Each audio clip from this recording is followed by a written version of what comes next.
আমাদের সংস্কৃতি, আমাদের সংস্কার সর্বদা থাকবে আমাদের সাথে। ভারতের মহান গ্রন্থ আর কাব্যের সম্পূর্ণ সংকলন। সাবস্ক্রাইব করুন তিলক। আমি আত্মাকে শরীরের একটি ভাগ বলিনি। আমি বলেছি যে আত্মা এবং শরীর দুটোই আলাদা আলাদা জিনিস। যেমন তুমি আর তোমার কবচ দুটোই আলাদা জিনিস। তোমার কবচের যদি দুটো টুকরো হয়ে যায় তাহলে ওর এই অর্থ হবে না যে অর্জুনের দুটো টুকরো হয়ে গেছে। যেইভাবে তুমি আর তোমার কবচ দুটোই আলাদা আলাদা জিনিস, অথবা তুমি আর তোমার এই রথ দুটোই আলাদা আলাদা জিনিস, ওইভাবেই মানুষের শরীর আর ওর আত্মা দুটো আলাদা আলাদা জিনিস। এইভাবে বুঝে নাও, যেই রথে অর্জুন বসে আছে ওই রথে অর্জুন না, অর্জুন তো ওটা যে রথের ওপরে বসার রথী। নিজের দিক থেকে তুমি বড় বড় পণ্ডিত এবং জ্ঞানীদের মতন সুন্দর সুন্দর কথা বলছো, কিন্তু তুমি এটা জানো না যে যারা সত্যিকারের জ্ঞানী হয় ওরা না ওদের শোক করে যে মরে গেছে, আর না ওদের জন্য শোক করে যারা এখনো মরেনি।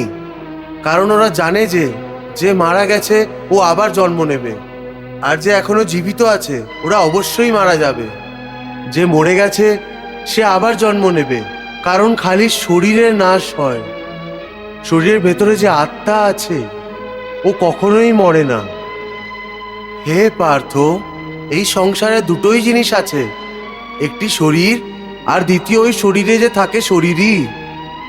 যে শরীরে যে আত্মারূপী শরীরই থাকে ও কখনোই মরে না। আর হ্যাঁ, এই শরীর সর্বদা থাকে না। আত্মা একটি শরীর ছাড়ে আর অন্য একটি শরীর ধারণ করে নেয়। ঠিক ওইভাবেই যেমন মানুষ পুরনো বস্ত্র ছেড়ে দিয়ে নতুন বস্ত্র ধারণ করে নেয়। প্রাণী যখন মৃত্যুর দরজায় পৌঁছায় তখন ওই শরীরে মৃত্যু হয়ে যায়। তারপর আত্মার প্রকাশ ওই শরীরকে ছেড়ে এগিয়ে চলে যায়, আর তারপর ওই প্রকাশ নতুন জন্মের দরজায় প্রবেশ করে, যেখানে জীব আত্মা আবার থেকে একটি নতুন শরীর প্রাপ্ত করে।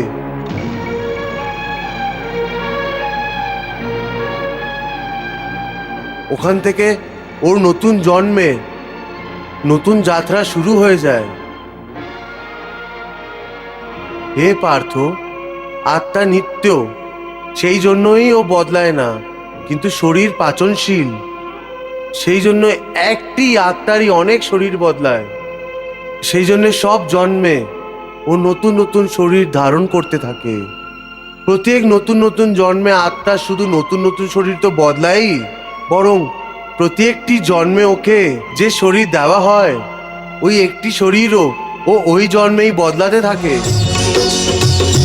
হরে কৃষ্ণ কৃষ্ণ কৃষ্ণ